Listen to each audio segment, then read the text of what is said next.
But আজকে এখানে সবার মাঝে হয়তো আমি সবচেয়ে ইয়াংগেস্ট। এই বয়সে আসলে আমার এত এত অর্জন এবং এত কিছু আমি মনে হয় যে আমি কখনো ভাবিনি স্বপ্নে যে হতে পারে, কিন্তু আমার মা ভেবেছিল। আমার আজকে অভিনয় জীবনের যাত্রা বলি বা গান শেখা সব কিছু এগুলোর আসলে পেছনে আমার মার অবদান। এটা আমার বাবা না, সম্পূর্ণ আমার মায়ের অবদান। কারণ আমার মা আমার বাবার সাথে যুদ্ধ করে আমাকে নাচের স্কুলে ভর্তি করেছে, গানে দিয়েছে।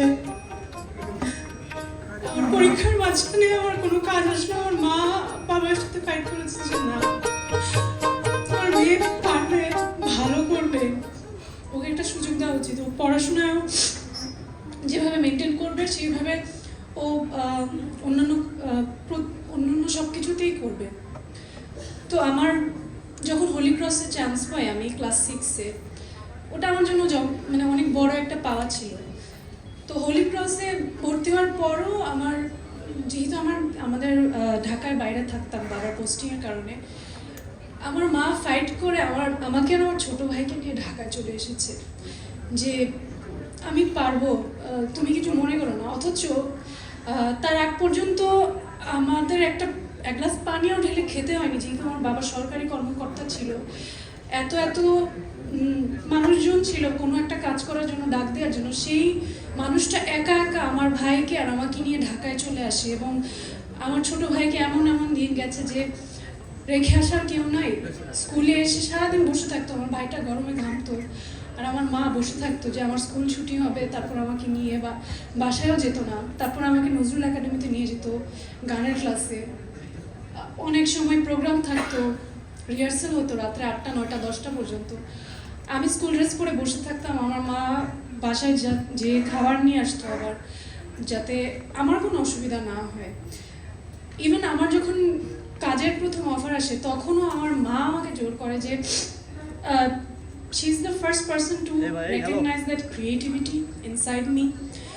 And আমি অনেক এক্সপেরিমেন্ট করেছি এবং অনেকবার সুইচ করেছি। আমি স্কুল কলেজে সায়েন্সে ছিলাম, হোলি ক্রস থেকে পাশ করার পর আমি বলি যে না, আমি সায়েন্সে পড়তে চাই না, আমি বিবিএ পড়বো। তো আমি পরীক্ষা দেই, আমার জাহাঙ্গীরনগরে হয়, ঢাকা ভার্সিটিতে হয়, বিউপিতে হয়। আমি শুধু একবার বলেছি না আমি পড়তে চাই না। আমি ঢাকা ভার্সিটিতে জার্নালিজম পেয়েছিলাম, আমি বলছি আমি পড়বো না।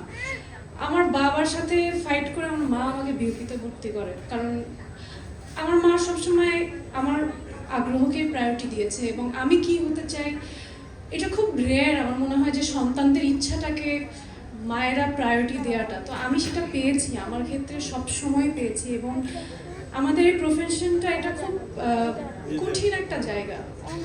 মানুষ অনেক বাইরে থেকে অনেক কথা বলে বা অনেক ধরনের জাজমেন্ট, অনেক ধরনের তাদের একটা মানে অনেক কিছু ভাবে আমাদেরকে নিয়ে, কিন্তু সেই জায়গা থেকে, সেই স্ক্রুটিনিটি থেকে আমার মা সবসময় আমার পাশে গাছের মতো ছিল, এখনও আছে এবং আশা করি যে সবসময় এভাবেই থাকবে। এবং আমি চাই আমার মার মৃত্যুর আগে আমার মৃত্যু হোক, কারণ এটা আসলে আমি দেখতে চাই না।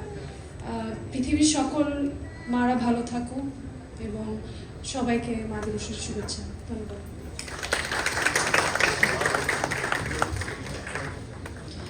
ধন্যবাদ তাসনিয়া ফারিন মাকে নিয়ে তার ভেতরে কিছু কথা তুলে ধরার জন্য। এবার গৌরবিনী মা জনাবা ফাতেমা আক্তার কাজলের সন্তান নন্দিত নাট্য